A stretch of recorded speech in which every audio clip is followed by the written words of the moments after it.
நான் ஒரு சாதாரண ஆளுங்க.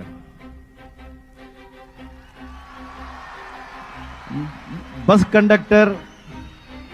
கண்டக்டருக்கு முன்னால நான் ஒரு ஆபீஸ் பாய், ஒரு கூலி மேன், ஒரு கார்பெண்டர்.